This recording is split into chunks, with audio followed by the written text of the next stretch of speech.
Hey friends, welcome back. Today we're going to whip up a delicious ham and leek risotto. It's super easy and we'll break it down into 3 simple steps: prepare, cook, and finally, let's eat.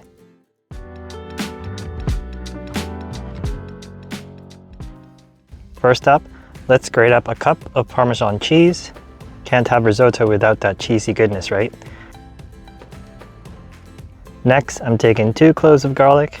I usually love using my mortar and pestle, but I'm feeling a bit lazy about the cleanup today. So I'm just gonna chop it up, then press it down with the flat side of my knife and repeating this process to turn it into a nice paste. Once that is done, put that aside for now. Now let's move on to the leeks. I cut off the white part and trim a bit from the end, then chop them into tiny pieces.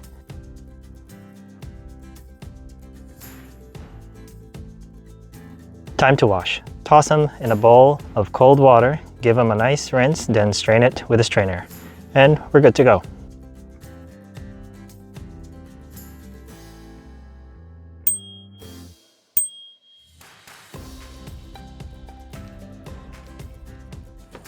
Next, I've got a slab of cooked ham and I'm chopping into small cubes. Easy peasy. Now let's measure out 1.5 cups of arborio rice. Can't forget that. And don't skip out on the flavor. Grab about 2 to 3 tablespoons of butter too. All right, let's head over to the stove.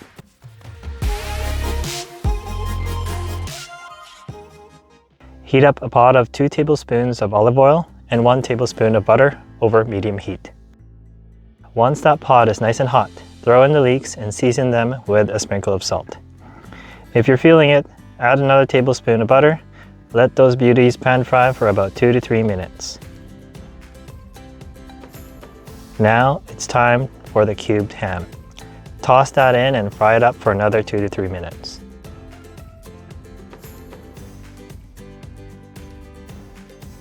Add the garlic in next and let it sizzle until it's super fragrant, which should take about 30 seconds. Then bring in the arborio rice, mixing it all together until it's well combined.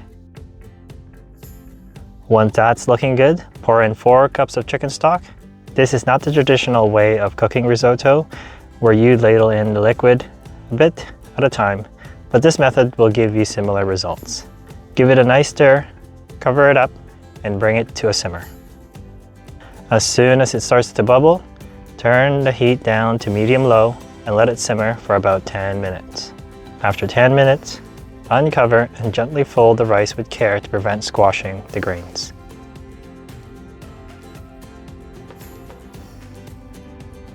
Cover it back up and let it simmer again for another 8 to 10 minutes.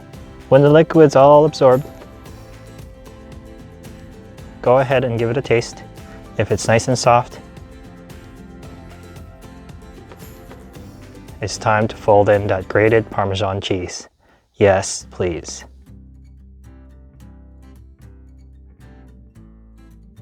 Let's add some green to this dish. Toss in about 1/3 of a cup of frozen peas and mix gently.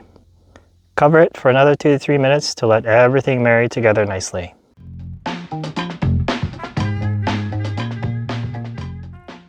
Serve it up in a bowl, sprinkle some grated carrots on top for a pop of color, and it's time to eat.